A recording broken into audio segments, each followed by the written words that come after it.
Tonight, we're pleased to host Jack Siegel. Mr. Siegel is a retired senior Foreign Service officer who has worked on nuclear issues throughout a 35-year career. He was State Department representative to the Strategic Arms Reduction talks under President Reagan, during which he authored the landmark Agreement on Nuclear Risk Reduction reached with the USSR in 1987. He went on to an assignment in Moscow, where he worked with Russian counterparts to implement nuclear and chemical weapons agreements, following which he and his wife Karen opened the first U.S. Consulate General in Central Russia. Returning to Washington, Mr. Siegel served as Chief of Staff to the State Department's Undersecretary for Arms Control and International Security, Director for Russia, Ukraine, and Eurasia on President Clinton's National Security Council, and most recently, as the National Safety Council's Director for Non-Proliferation. Jack and his wife Karen retired to the Traverse City area and currently lead the International Affairs Forum, a sister World Affairs Council, and partner in our mission to strengthen awareness of global issues and increase engagement with international topics in the state of Michigan. Before I introduce Mr. Siegel, I'd like to ask Karen Puschel, Mr. Siegel's wife, to stand and be recognized.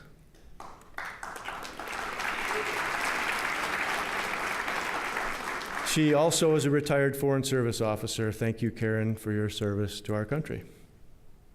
Before he begins, Mr. Siegel will show a clip from Dr. Strangelove. Please welcome Mr. Jack Siegel.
Thank you, ladies and gentlemen, for being here this evening. But look here, Doctor, wouldn't this nucleus of survivors be so grief-stricken and anguished that they'd...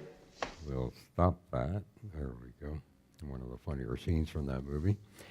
I'm Jack Siegel, and I have had the honor of working on nuclear security for much of my career. It's not a happy subject, so I appreciate your being out here this evening to try to learn something about it, because we as citizens probably need to know more about it and not leave it to just the so-called experts.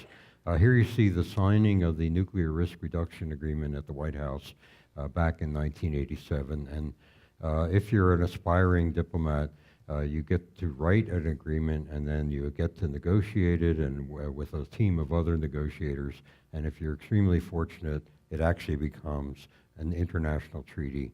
And that operation, if you go to the State Department website and you type in NRRC, you'll see that the NERC, as they call it, is still in operation and exchanging information on a daily basis between the United States and Russia about our nuclear weapons and what we're doing with them from day to day.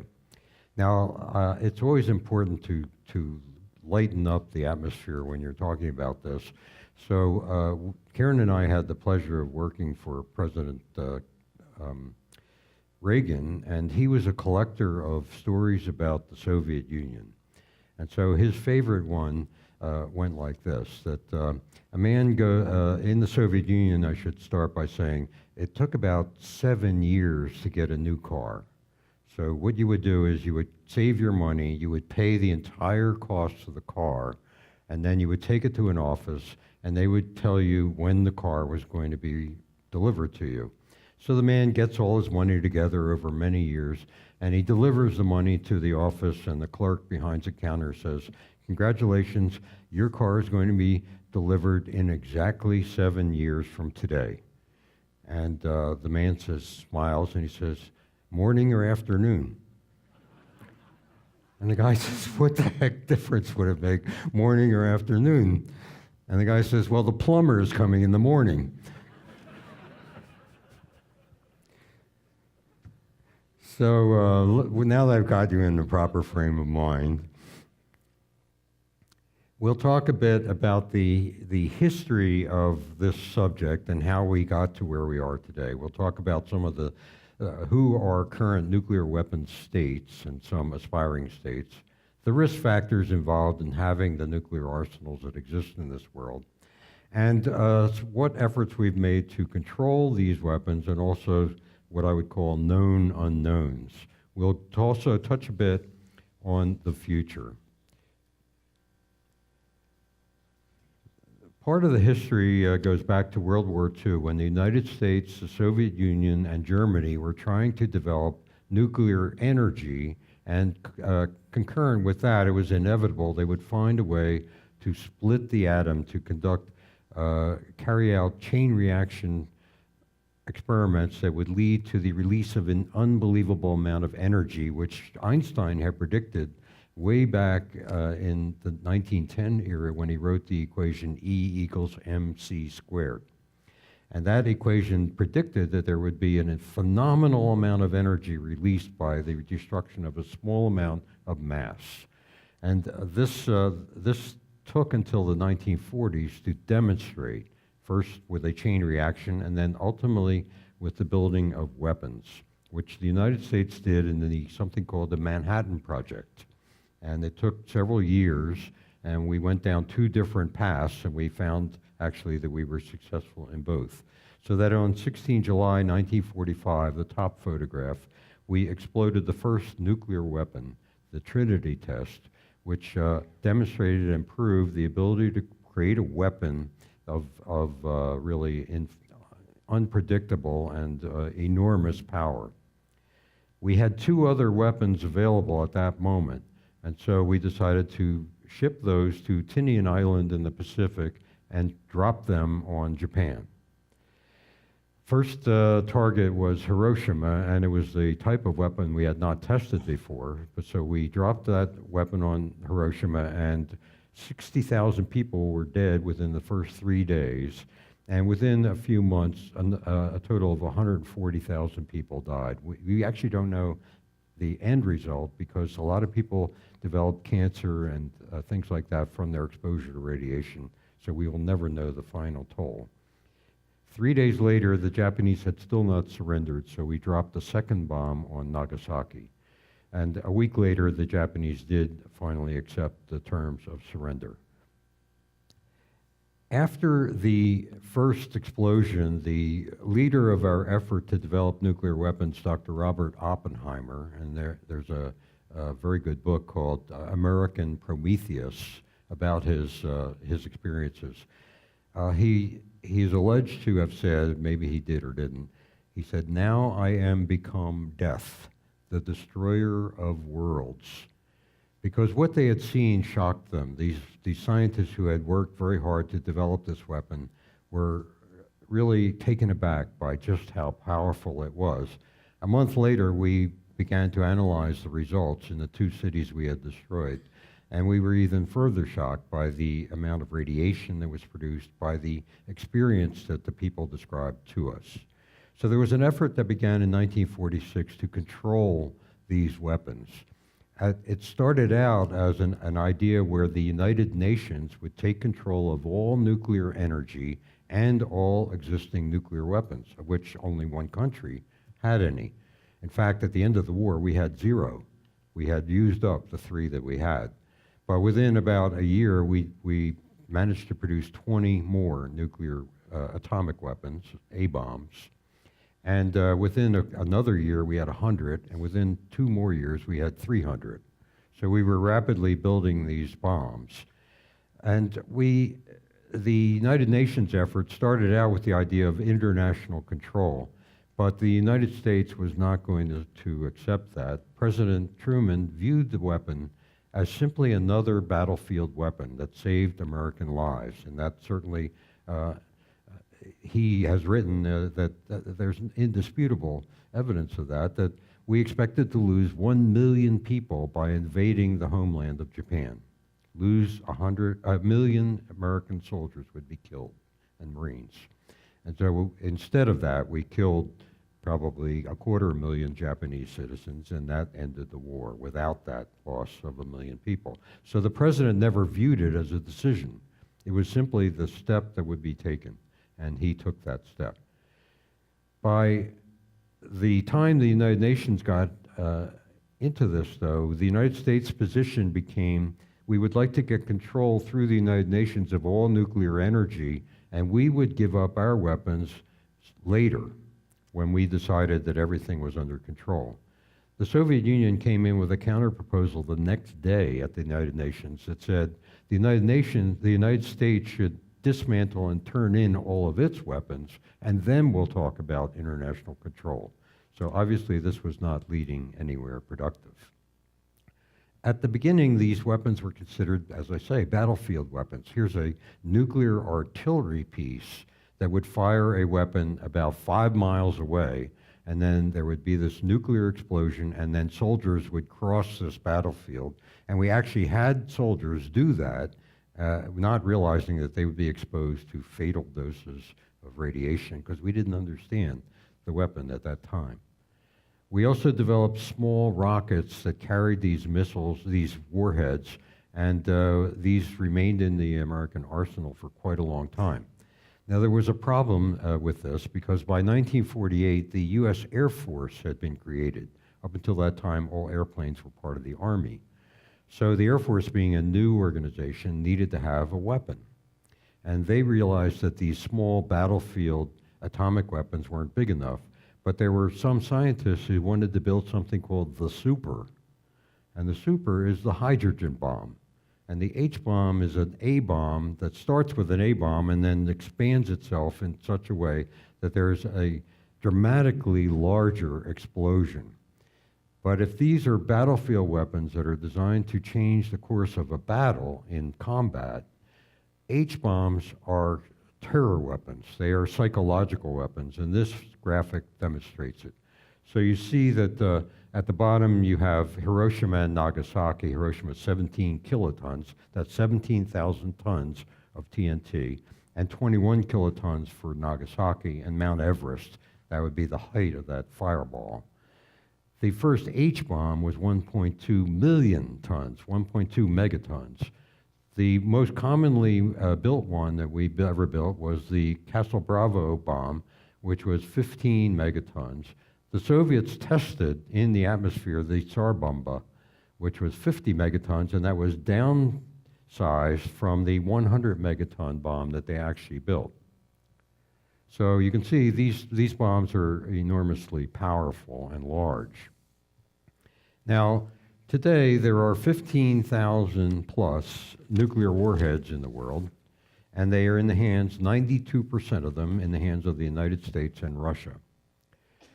The rest of this could be a quiz as to how well you know your national flags, but we have France with 300, China with 260, England with 215, and then much later, Pakistan and India built a collection of weapons.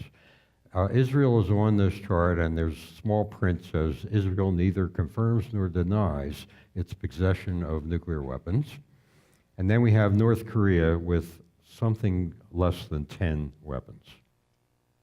There have been 2,475 detonations of nuclear weapons in the atmosphere, underwater, or in the ground. And the underground tests did not normally produce radiation into the atmosphere. The others certainly did. And most of those were conducted by the US and the Soviet Union. Now, it leads to the question of, well, how are we dealing with the risk factors associated with these weapons? Now, hopefully the cartoon does not illustrate the security of our launch system, but former Secretary of Defense William Perry was a big enthusiast about nuclear weapons, but he was also a mathematician and a scientist. And as he grew older, and most recently working on a nuclear security project, he wrote, mathematically speaking, in 1 year it's a possibility, a small possibility that you'll have an accidental use of a nuclear weapon. And then as years go by, it becomes more and more of these possibilities pile up, and you have a very small probability. And if you continue, as we have now for 70 years, when does this very small probability become a likelihood? And that is the problem mathematically, that when you have so many weapons out there, you might begin to have accidents. And there have been some spectacular accidents. And so we have 700 confirmed incidents involving our nuclear arsenal, and 32 actual accidents where nuclear weapons were where they weren't supposed to be. One of them you see hanging from a tree in North Carolina. The ones on the right, there was a B-52 bomber that was collided with a refueling plane, and the pilot realized that his plane was going to blow up in an explosion. So he released 4 nuclear weapons that were in his bomb bay. And this is the famous Palomares incident. The bottom picture is a hydrogen warhead of about 9 megatons power that was pulled out of the ocean. One of these bombs, by the way, was never found. It's still down there somewhere. Now, the most dramatic example of this took place in Arkansas. We used to have 54 liquid-fueled Titan missiles in silos spread around the United States. And this was a Titan II with a 9 megaton warhead. And if you ever see the movie Command and Control or read the book, what happened was, it's so typical of military life, and I've spent a lot of time working with the military. I was in the military at one point. They had a big nut that they had to take off of the top of this rocket and plug in a fuel line. And so they didn't have the right wrench. They'd left the wrench in the truck. But the truck was 10 stories away, up 10 stories of stairways. And so they said, well, we'll use the one we have. And so they start to take this nut off, and the guy drops it. And he drops it down, and there's a ring at the bottom you can see that's holding up that rocket. And it ricochets off that ring and goes straight into the fuel tank at the bottom of the rocket. And fuel starts to spill out. Now, the other part of this typical accident is that for 30 minutes, the 2 guys involved didn't want to tell anybody that they had done anything. So they didn't tell anyone, but there were data coming to the control center saying something's wrong, and they didn't have the guts to go in there and say, we dropped something and the thing is leaking fuel. So eventually the thing exploded. It blew off a 90-ton cover of concrete that covered the silo. It just exploded through that thing. And then you'll see what might have happened.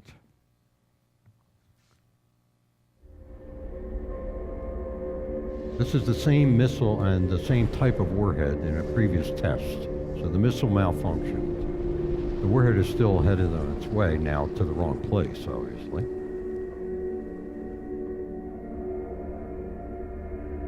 25 years earlier, a weapon similar to the one on the Titan II was tested in the South Pacific.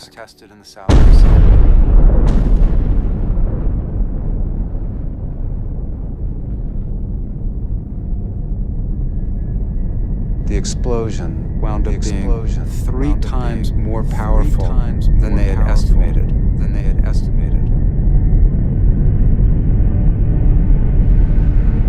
And the test revealed that the radioactive fallout from a hydrogen bomb could be even more deadly than the blast itself.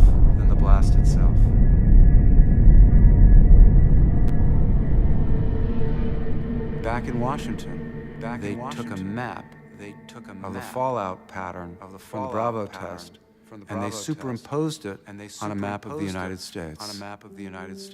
A similar weapon detonated over Washington, D.C. could release enough radioactive fallout to kill everyone in Washington, D.C., everyone in Baltimore, everyone in Philadelphia, half the population of New York City, with casualties and fatalities as far north as Boston.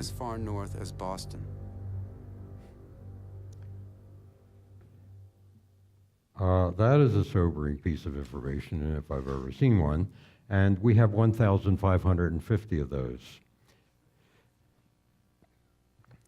Now, another concern is always unauthorized use and theft of a nuclear weapon. And this is an example. This is a photograph from a Russian, or actually a Soviet storage facility. And what's holding that thing secure is a waxed seal, a piece of wire and a wax seal. Now, fortunately, we had a relationship with the Soviet Union that allowed us to get involved in helping them secure their own nuclear weapons. As the time went on, proliferation continued, and both India and Pakistan conducted nuclear tests, and they now have nuclear arsenals, as I mentioned before, 125 in the hands of Pakistan and 115 in the hands of India. And they have the missiles that have the capability of delivering them to each other, not much beyond that. But the United States also has 170 to 200 nuclear warheads stationed overseas. And these, we were completely unaware of these. These are Cold War vestiges that are still there. Now, the reason we know they're still there is there was a coup attempt in Turkey about a year ago. And then it became public knowledge, that the Incirlik Air Base in Turkey was surrounded by coup plotters, and they were trying to take over the air base. And had they been able to do so, there was only a very small contingent of American guards guarding 60 to 70 nuclear warheads. They wouldn't have been easy to set them off, but if they had them in their hands in possession, it's not clear what would have happened. There's still no discussion going on about what we should do about these. They're still out there. Now, nonproliferation really got going under President Reagan. And Karen and I were working at the State Department in the Office of Soviet Union Affairs at this time.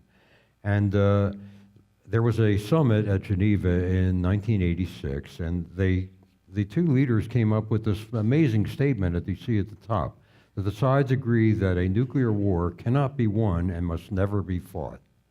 Now, this was just a public statement. It doesn't amount to anything, but it was an expression of a desire to do something to get this nuclear situation under more control. There was a big stumbling block in that there's a relationship between offensive nuclear weapons and defensive weapons, and you may know that President Reagan was a big advocate of Strategic Defense Initiative, SDI, or popularly known as Star Wars. And so that proved to be a major obstacle.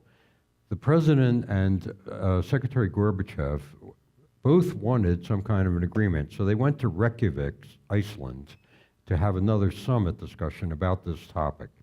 And they were really making progress, and for the students in the room, I want you to draw your attention to something called the National Security Archive of George Washington University, where all of the documents from the Reykjavik summit, both the American and the Soviet, right from before the summit through after the summit, are online and available now for you to read. And I highly recommend it as an example of summit diplomacy, because the President and the Secretary did not reach an agreement there, but it led to progress. At Reykjavik, they began to discuss what was going on with our nuclear weapons. If you look at the top left, that was a figure of a human being. You see the size of the first bombs that we built. On the top right, you see MK17. This is the Bravo test, the one you saw in the film. And so a much more powerful weapon, but still pretty large. By the 1960s, we had gotten our warhead, 1 megaton warhead, to put small enough to put on a missile, and that was about human-sized. The M87 warhead, which was built in the mid and late 60s, you could put 10 of them on one missile, and you could independently target each warhead. And these are called MIRV, the Multiple Independently Targeted Reentry Vehicles. And that's what we have today. And they have gotten actually smaller than the ones you see here.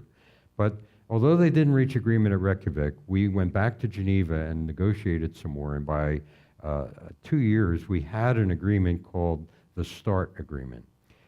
It didn't get ratified by the US Senate, so it took until July 1991 to formally sign it, but it went into effect, and it did reduce the number of weapons.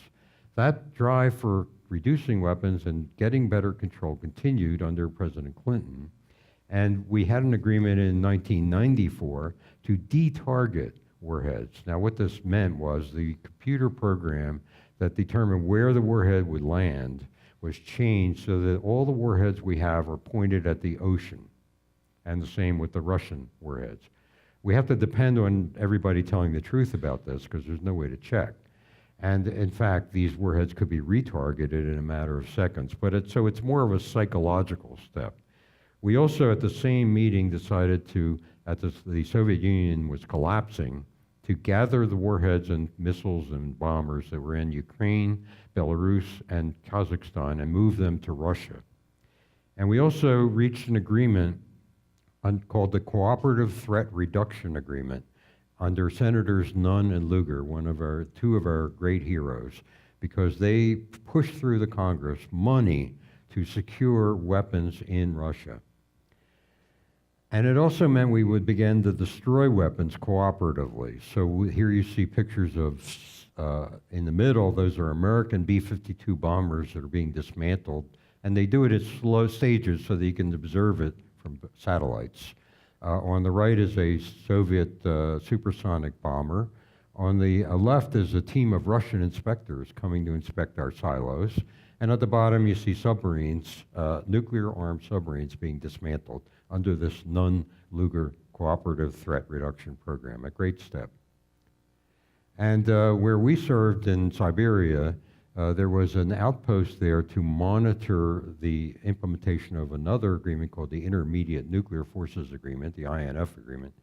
And so each month they would roll out a missile, and this team of Americans enjoying the sunshine in Siberia would monitor that process, and they would call me down as the consul general to confirm that a particular type of missile was not being produced at that factory. More recently, in 2011, there was a period when Mr. Putin was not the leader of Russia. He served 2 terms as president, then he had to leave that job, and so Dr. Medvedev became president for 1 term, 4 years, and during that window, President Obama and Dr. Medvedev signed the New START agreement. And this was pretty much the reductions that are underway right now and are scheduled to be completed by the end of next year. And that would bring us down, quote, to 1,550 warheads on each side. Now, as you can see, there's about 7,000 other warheads that are not in the agreement. They're considered non-deployed warheads. They are in storage, or they're awaiting dismantlement, which is proving to be costly and difficult. But there is an agreement, and we are implementing it. Both sides are. And so it takes us down from this incredible peak in 1985, where the Soviet Union had 40,000 warheads, and we had about 23,000, to the target that I mentioned just a moment ago, 1,550. So we are steadily getting those numbers down to, let's say, more reasonable, although not zero, certainly. We also have a non-proliferation treaty that controls nuclear proliferation, and most countries have signed up to it except Israel, India, Pakistan, and for some reason Cuba. And this basically says that non-nuclear weapon states will not become nuclear weapon states. And as of signing up to this agreement, there were countries that had nuclear weapons or were headed in that direction. South Africa had 6 nuclear weapons under the apartheid regime. And before the change of government to a majority rule in South Africa, they destroyed the 6 nuclear weapons they had. In Argentina and Brazil, they were competing with each other to build nuclear weapons, and they changed their mind about it, and they dismantled their entire nuclear weapons programs, both of them. So there is some hope for that. On the other hand, there's the issue of modernization. Now, we have nuclear weapons and systems that are 40 or 50 years old. The Russians have been ahead of us in the last few years in modernizing. So if you go online and you put in modernization, you will find websites that says the Russians are ahead. It's terrible, it's bad. Well, President Obama agreed to a modernization effort of massive proportions, and that is just beginning now. The money is just being allocated this year. I say massive, but it also raises a political issue, which is on the right. Secretary Perry wrote about it, that we are basically starting a new Cold War. We are starting a competition for new types of nuclear weapons. And there really hasn't been a discussion of whether we want to do that. Indeed, there hasn't been a discussion about the number 1,550. Why do we need so many? The Chinese have the approach that they need enough nuclear weapons to destroy 10 to 20 cities. So they have about 230 warheads. And they figure of that numbers, 10 or 20 will get through. And that is a sufficient threat to provide what they call sufficiency, where we have this 1,550 and many in storage. So there's a different approach there. The program has been completely non-selective, so everything we have will be modernized. New submarines, new bombers, new intercontinental ballistic missiles, new submarine missiles, and new air-launched cruise missiles, all nuclear-armed. The numbers are in dispute. It's somewhere between $500 billion and $1 trillion over the next 30 years will be spent on this effort. So that is a chunk of change even in the United States. And there has not been yet this discussion, but this generation in the audience might say, well, maybe we should have that discussion of, do we need all of these? Do we need to keep all of these? Or are we simply doing what bureaucracies do, which is continue doing what they've always done, which is exactly what you see reflected in these programs. And indeed, Secretary Perry says, well, we should get rid of one, the land-based missiles, because they're the most vulnerable, because they're stationary, they don't move around. The Pentagon has got wind of that complaint, and they're beginning now to propose, well, we'll put our land-based missiles on rail cars. Now, known unknowns, we have what up until now, I've been talking about countries that are acting rationally, okay, that are making calculations, and they are what you would call rational actors if you're a game theory enthusiast. This is a photograph from space. You see South Korea at the bottom right, you see China at the upper left, and in between you see North Korea at night. They have not invested a lot of money in their comforts, but they have invested a lot of money in their nuclear weapons. And there also is a cautionary tale attached to this. Back in 1994, the United States signed an agreement with North Korea to eliminate their nuclear weapons program. And they agreed to it. They signed an agreement. We agreed they would freeze and then dismantle their nuclear weapons complex, and they would open up 2 secret sites to inspectors. We agreed to give them new reactors, power reactors, that would be less of a concern from a proliferation point of view. And we would also provide them with fuel oil since they were freezing and starving at that particular time in history. They accepted all this, and the president proudly announced, in the middle you see, North Korea will freeze and then dismantle its nuclear program. And then in 2006, they conducted their first nuclear test because they had been cheating all along and lying to us and not letting the inspectors see what they were doing. And they secretly developed a nuclear weapon, and then they tested it, and they've now conducted 5 other tests. And that leads to a discussion of the latest agreement of this type, the Iran nuclear agreement, the so-called Joint Cooperative Plan of Action. And the JCPOA is designed to prevent the development of nuclear weapons in Iran. So we have this first point that what would have taken 2 to 3 months of further work by the Iranians will now take at least a year if they cheat. If they comply with the agreement, all these positive developments that you see listed here will take place, and Iran will not have nuclear weapons, perhaps for as long as 10 years. After that, there's really no restrictions left under this agreement. So it'll be up to them to decide. Major facilities have been dramatically changed, and the capability to produce the fuel for nuclear weapons has been greatly hindered, I would say, not necessarily removed. The president, our new president, has gone to bat for ending the Iran deal. But in his latest statements on this subject, he has changed what he had been saying, which is, I will rip up that deal. I will tear up that agreement, to, I will fix that agreement. I will change it. So that's a very different position, and it suggests that he has a willingness to negotiate.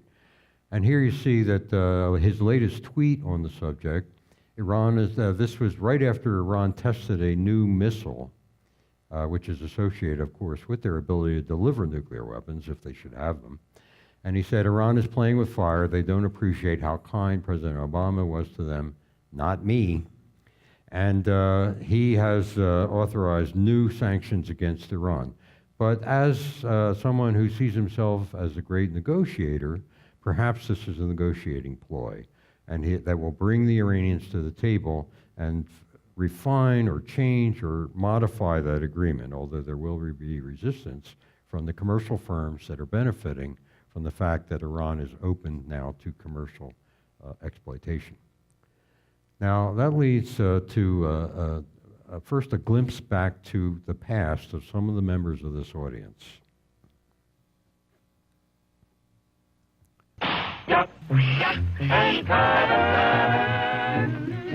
Be sure and remember what Bert the Turtle just did then, because every one of us must remember to do the same thing. That's what this film is all about. Duck and cover. Here are some older boys showing what to do if a flash comes when you are not in the classroom. They always try to remember This is what to do if you should be in a corner. explodes right there. You duck and cover It's a bomb. tight against the Duck and wall cover. this way. Sundays, Remember to keep your holidays, face, vacation the back of your time, neck, we must be covered ready tightly. every day, all Try to the fall time, away to from do the windows right or thing doors with if glass the in atomic them. bomb explodes. Then, if the glass Duck breaks and and flies cover. through the air, it won't cut That's the you. first thing to do. Duck You and might cover. be eating your lunch when the flash comes. Duck. Duck and cover under the table. I was Then, if of the school age when that program was underway, and very much recall the first time I was exposed to it. I was about 5 years old, and we were suddenly, an alarm went off, and the teacher shouted, "Duck and cover." We had seen this film, and we jumped under our desks, and being 5 years old, I had to go home because I had wet my pants.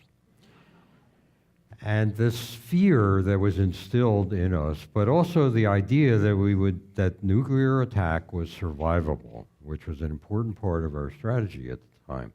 Now, today's generation has a different perspective on nuclear war, and so we'll have a look at that.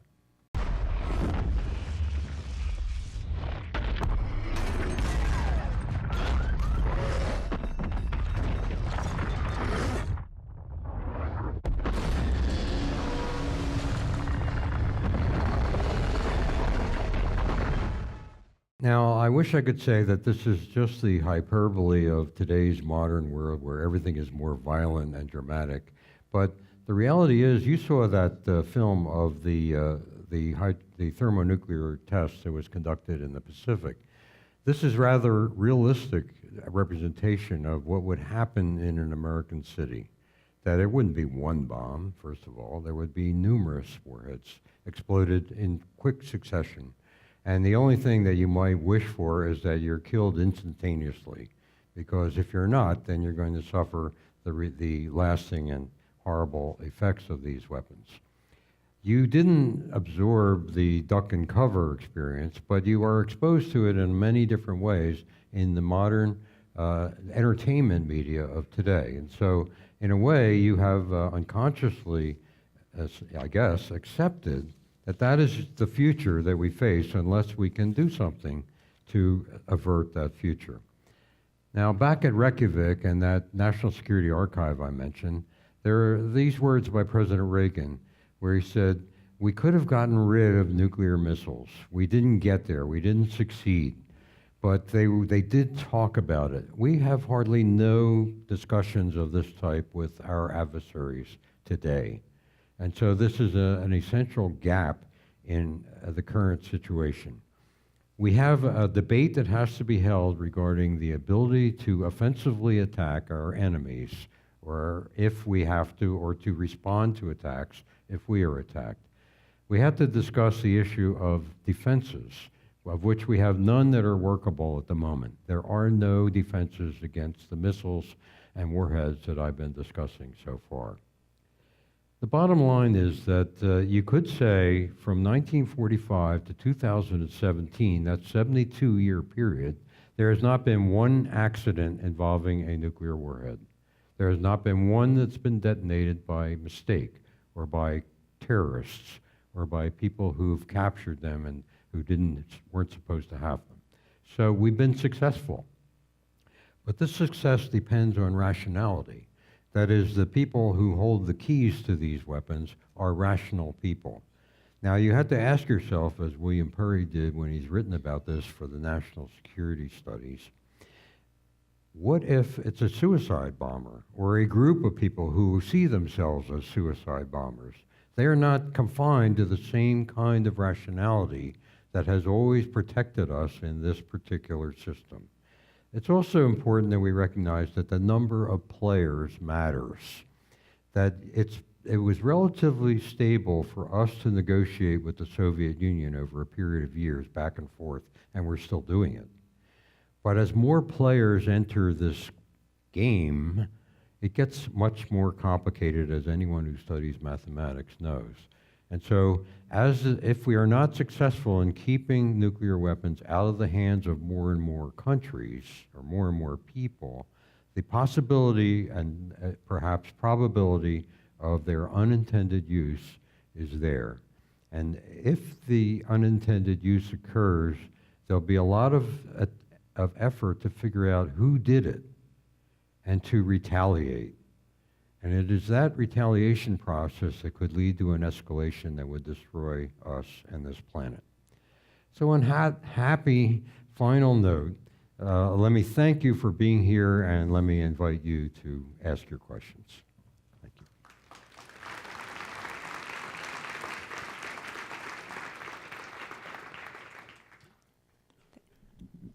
Thank you. Thank you, Mr. Siegel. And we're going to put our slide up that gives you the number that you can text your questions in, but we also invite you to come down to either mic at the stage and ask as well. And I'm clearly short. There we go, that's better. We have one question to start off with. You've talked a little bit about the known unknowns, North Korea and Iran. Can you talk a little bit about their political motivations? You talk about them as irrational, but is there a method to their madness? Yes, the rationality for having nuclear weapons, because you're never going to be competitive with the United States and Russia, let's hope. But there is a certain rationale to it, that it makes you relatively invulnerable to threats because you have an enormous threat of your own. Let's take the case of North Korea. North Korea, in the next 4 years, is predicted they will have a nuclear warhead small enough and capable enough to be put on a missile that will be capable of reaching the west coast of the United States.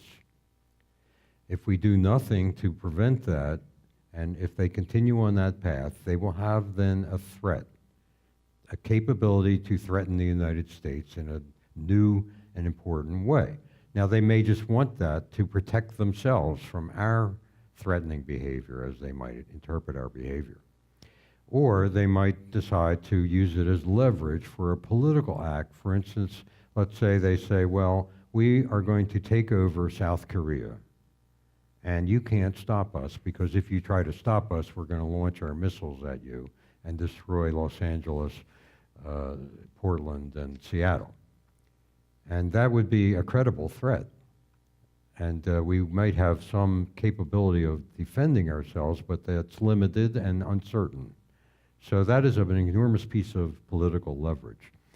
The other unfortunate example is there was a country that had a nuclear weapons program, Libya. And Libya gave up its program as part of a deal with the George W. Bush administration. And once they had no nuclear capabilities, when a revolution erupted in Libya, we did nothing to stop it, because we were not concerned that there were nuclear weapons around that we would want to keep out of the hands of rebels, quote. And so Gaddafi and his sons were killed. Now, the unfortunate lesson there is that if you're a dictator who has a nuclear weapons development program, you can say, well, they wouldn't have thrown Gaddafi under the bus if he'd had nuclear weapons. And so that's an unfortunate political fact. Two questions. One, I wonder if you could talk about the high altitude bursts, because I seem to miss that. The other, you mentioned that China feels they only need a few that have to get through. When a few atomic weapons land, that affects the Earth's orbit and the wobble. We don't need anything else. That puts us out of Earth's orbit, and that in itself will destroy the planet. So the 1,500 or 15,000 that we have and Russia has really doesn't matter. You only need a few large ones to get through and explode to change that orbit. Well, you're dealing with complex questions, but let me try to summarize them a bit. That high altitude, there were all sorts of nuclear weapons tests done in the atmosphere. Some were done because right from the beginning, Robert Oppenheimer told the Air Force, do not drop the bomb so that it actually lands and then explodes. That will reduce its effect. Have it explode at several hundred feet above the Earth, and the blast will spread farther, and the radiation will spread farther. So that's always been the strategy. We did, however, test nuclear weapons underwater. We tested them high in the atmosphere. We tested enhanced radiation weapons that would destroy less structures and kill more people. These are all terror weapons, obviously. And so we've experimented in lots of different ways in the atmosphere. I just want to make a point about that nobody who currently leads a nuclear weapons country has ever seen a nuclear weapon exploded, because we haven't had atmospheric testing in almost 50 years. I would recommend that the United States, China, and all the other nuclear weapons states leaders convene at a remote location somewhere on the planet, and we explode one more of those massive thermonuclear weapons in the atmosphere. Why I say that? Because the scientists who have seen a weapon tested, and I have talked to some of them, they say you can't capture what it's like. First of all, the heat that's generated, it's much hotter than the sun, all right? And you're close to it. And one of them said, as the fireball grew and grew, it got hotter and hotter. And he began to ask, is that ever going to stop getting bigger? He was not sure. And that experience had a huge effect on our scientists. I think it would have a huge effect on our politicians, even though we would pay a penalty in exposing the Earth to more radiation. On your second point about whether it would put the Earth in a wobbling orbit, I don't know. And frankly, I don't think anyone knows. We can calculate the possibilities, but I guess you could say, well, if we're going to do that, we should explode nuclear weapons on the same side, on opposite sides of the Earth at the same time, so that we don't create that wobble. But of course, that's ridiculous. Hi, I have a question about rationality, because you described certain states as irrational, Iran and North Korea, but really states aren't rational or irrational. They're really people that are rational or irrational. So I'd like to question you and make you talk a little more about that, because I think we could have a leader in the United States who might be rational or irrational. I mean, I'm a little anxious about the mental health of some of our current leadership. So I'm wondering about whether you really want to call the United States a rational country, or whether we really have rational leaders. And if we had a rational leader in Iran, we wouldn't be afraid of that either. It's a very good question, because ultimately these are decisions that will be made by one person or a small group of people. And group dynamic, of course, would be different from an individual dynamic. The idea, let's say, what the President of the United States or the President of Russia faces today is, because of these ballistic missiles, they have a flight time of about 30 minutes from Russia to the United States and vice versa. It would take a few minutes to assess that a missile has been launched, because we have detection satellites that would detect that. It would take a few more minutes to determine what the trajectory of that missile is, where it's going to land. And once we've determined that, there would be a communication process, eventually getting to that person at the White House or at the Kremlin, the equivalent person, that carries what they call the football. And the football is the nuclear codes that only the president can use. The president would have to punch in the codes, and there's a daily code every day. It's changed every day. So the decision process would be about 12 minutes. And during that 12-minute period, the president would have to decide a couple important things. Should we wait until the first warhead lands before we launch our missiles? Or should we launch on warning, a different strategy? These are all strategic decisions that are presumably made in advance, but nobody's ever tested this to see how would humans, individuals, react. And so it would also depend on the level of tension that's in existence at the time. We've always felt in this very strange world of nuclear strategy that a bolt from the blue attack is extremely unlikely, that there would be a buildup of tension before such an attack. There's also there's some downsides to the way we've structured our forces. I mentioned the land-based missiles. They are stationary, and so the Pentagon is starting to worry about that, because they could be easily targeted. And targeting today means not one little Hiroshima bomb. It means one enormous hydrogen bomb that would destroy the silo and everything within 10 miles of it. So you don't have to be all that accurate. And so you realize that your land-based missiles are vulnerable. And so you would have to decide, are we going to launch them, or it's called use it or lose it. And so that's another set of decisions. These are incomprehensibly horrible decisions, and we've not yet had to make them. So we don't know how people are going to deal with them. And we don't know about the personalities of the people who were given that responsibility. It's an enormous risk factor, because there is no, you can't dream up a different way to do it. You have one person responsible in the U.S. and also in Russia, and you have maybe a committee in other countries. We don't know really for sure. Not a very satisfactory answer, I agree. Okay. Could you tell us a little bit about how nuclear testing has affected the environments, like in the Bikini Atoll or in Nevada? Mm-hmm. What effects it had on the environment and how long those effects lasted?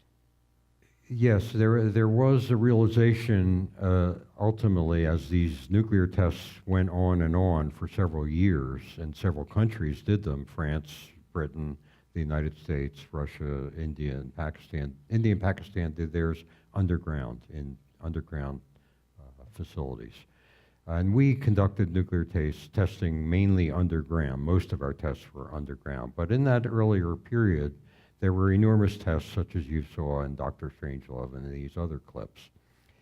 They deposited nuclear fallout of different types of nuclear fallout across the planet.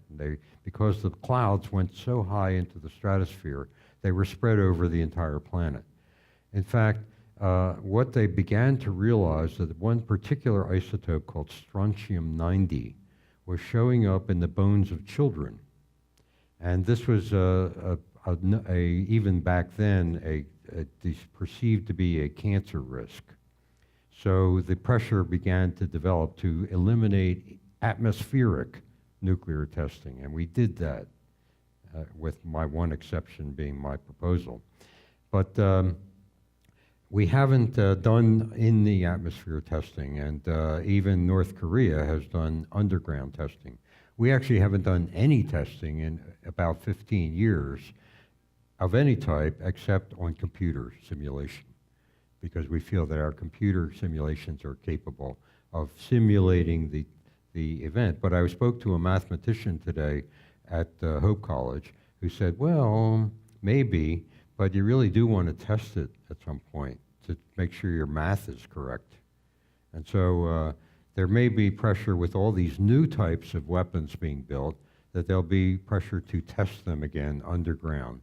The lasting effects, nuclear contamination, there are two examples, Chernobyl and Fukushima. The results of those two accidents have produced radiation that has a half-life, that means half of it deteriorates, in 22,000 years. So that means 22,000 years from now, the area around the Chernobyl accident and Fukushima will still be unsafe for human habitation. And so it'll take unimaginable how long it will take. And so if we contaminate the planet with an actual nuclear war, it may not be confined to India, Pakistan, or North Korea, South Korea. That may spread all over the planet, and we will all be affected. Yes. I was curious, with the United States, we have the Department of Energy. They utilize a group known as the PROFOR, Federal Protective Forces, to protect the nuclear material here in the United States. And I was wondering, because you were mentioning non-state actors, particularly like suicide bombers, and I was kind of wondering, if you had any understanding, what sort of level the other countries have with that sort of level of protection for their nuclear materials. It's a very important question of how well protected are these nuclear weapons and nuclear materials. There are a lot of research reactors which produce nuclear material that could be refined into weapons-grade material. Weapons-grade material is refined at 90% highly enriched uranium. A typical reactor has a 3.5% highly enriched uranium requirement. A medical reactor, which produces medical isotopes, requires 20%, but it's a nonlinear relationship. So when you begin to refine uranium, it goes up very rapidly from the 20% to the 90%. And so that's an important fact, and that's what the way this refining goes on is normally through these so-called centrifuges that you've seen that Iran has tens of thousands of them. And most of them have now been unscrewed, disconnected, not destroyed. And they are being monitored that they remain disconnected. But the security problem, the gentleman pointed out correctly that the Department of Energy is the steward of our nuclear weapons. When you see the Defense Department budget, which this year is going to be about $600 billion, which is more than the next 10 countries combined. So whenever you hear that Russia and China are spending more on weapons, it's true. And if they really raced, in about 100 years, they'd catch up with us every year. But in any case, we're spending $600 billion, but that does not include the Department of Energy's nuclear weapons program. That's in the Department of Energy budget. So it's a separate number. The actual spending of defense of the United States is closer to $1 trillion a year. $1 trillion. And part of it is just defending our weapons and our technology. And we hire civilian guards to do that, but they are not the rent-a-cop that you might see at Walmart. And no knock on people who work at Walmart, because they are essential. But they are highly skilled professionals who are trained to detect attempts to get hold of this nuclear material. But it is not a zero-risk situation. I have a couple questions from our audience that have texted me. Bring your microphone down a little bit. There you go. Yeah, I guess that works too. I wanted to ask, or our audience wanted to ask about countries leaving the U.S.'s nuclear umbrella, specifically talks of South Korea and Japan, and what your thoughts on that might be. That's an important question. During the campaign, President candidate Trump suggested that, well, if these countries will not pay up, if they will not pay their fair share of the cost of their protection, then maybe countries that are wealthy, like Japan and South Korea, should develop their own nuclear capabilities to protect themselves.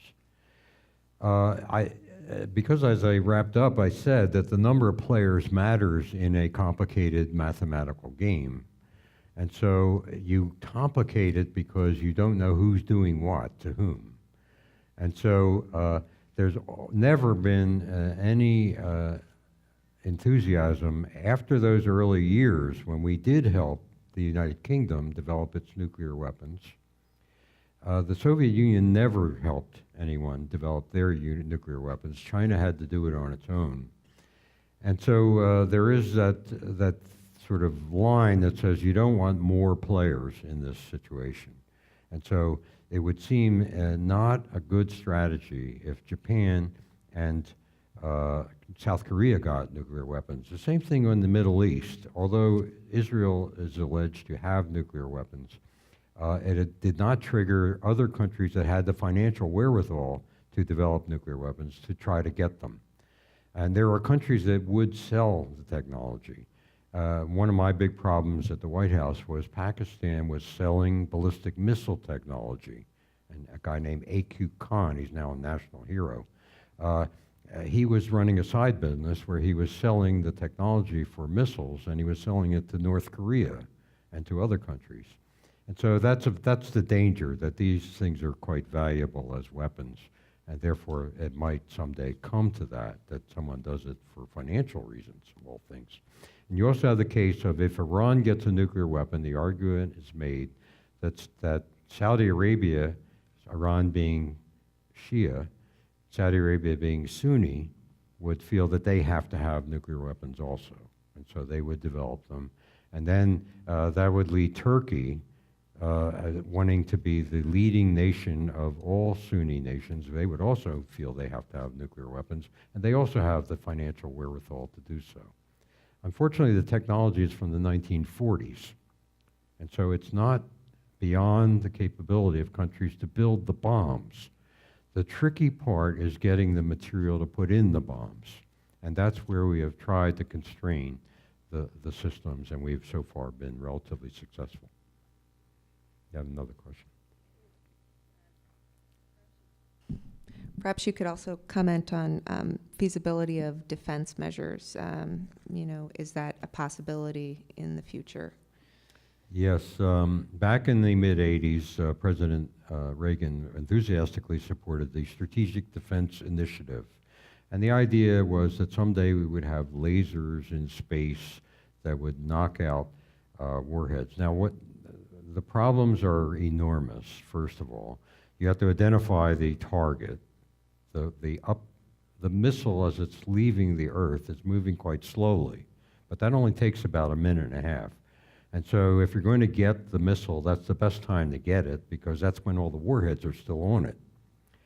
Once the missile separates from what's called the bus, which carries the warheads, and the bus goes into the cold vacuum of space, it doesn't just carry these 10 warheads, or 18 warheads in one case, the Soviet SS-18. It doesn't just carry the warheads, it carries decoys. And what happens is the warheads separate and fly in a cloud through cold space. And they are wrapped in a balloon. And then 10,000 other balloons are blown up by the same vehicle.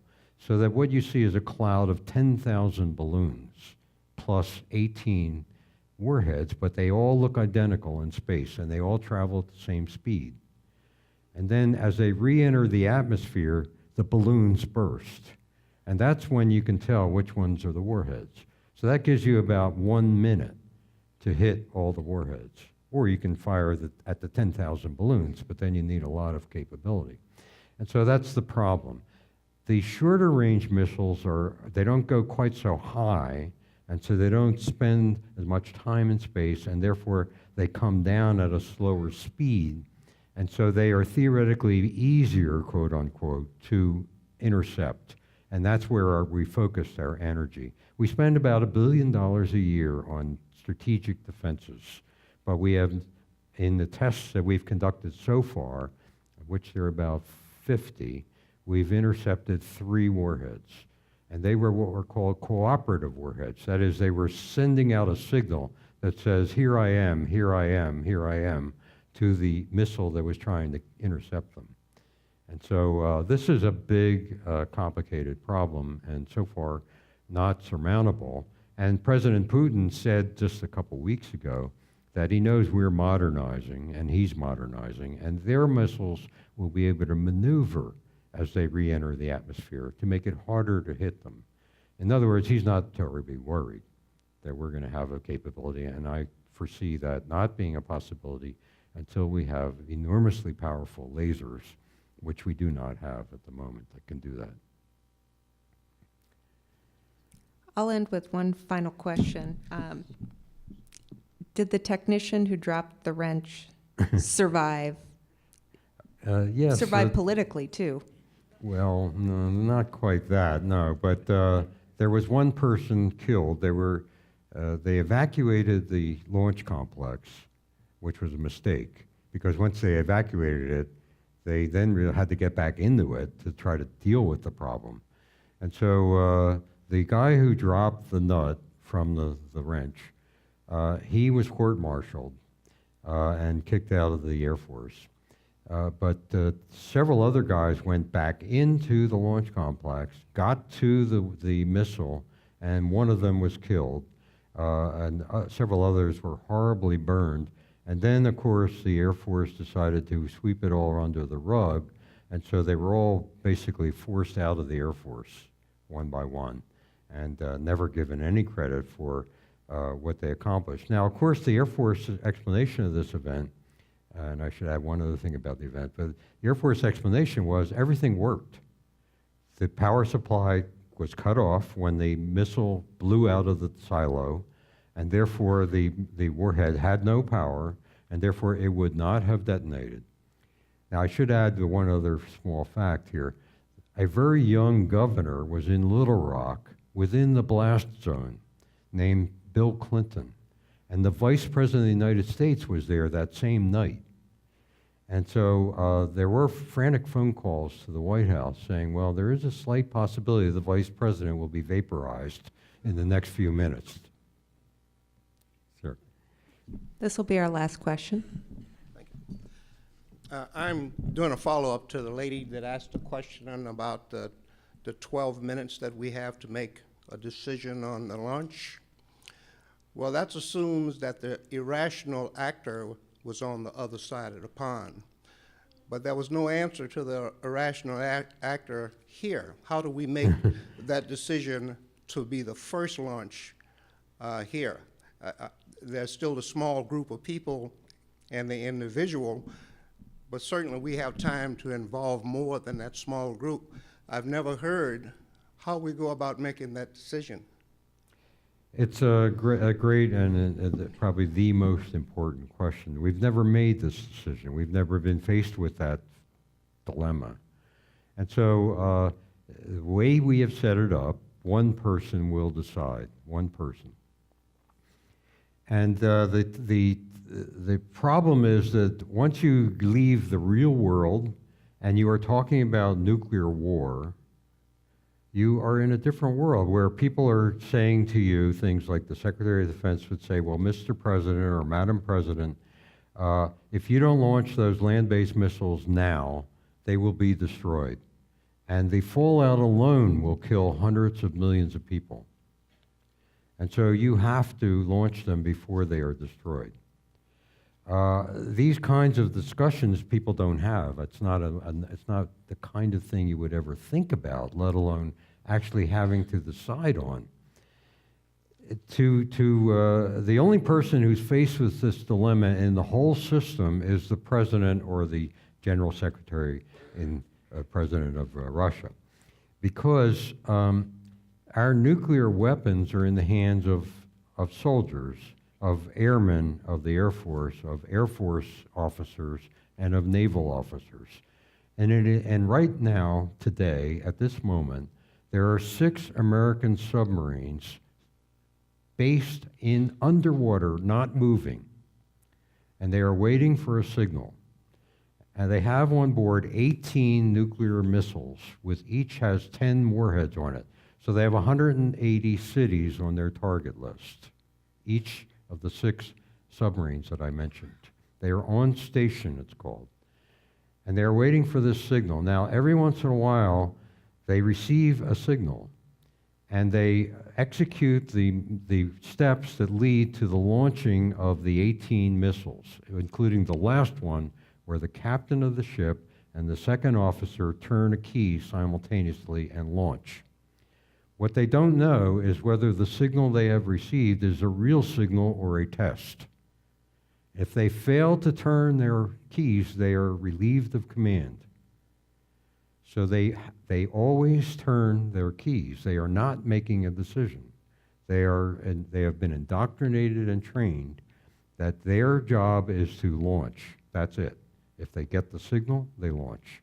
Same thing underground, scattered across North Dakota, Montana, and other places, are missile silo crews who have the same responsibility, and the same technique is used. They are given false signals to see if they will carry out their mission. So this is not a decision-making process, so we have taken all the pieces out of it except the most important one, the single actor at the top. And so we have to assume rationality, but in a situation where the decision may prove to be irrational. So that is a wonderful psychological dilemma for psychologists, psychiatrists, and future scientists to deal with, because we obviously are humans. Let's give Mr. Siegel a big round of applause. Thank you. Thank you for being here tonight.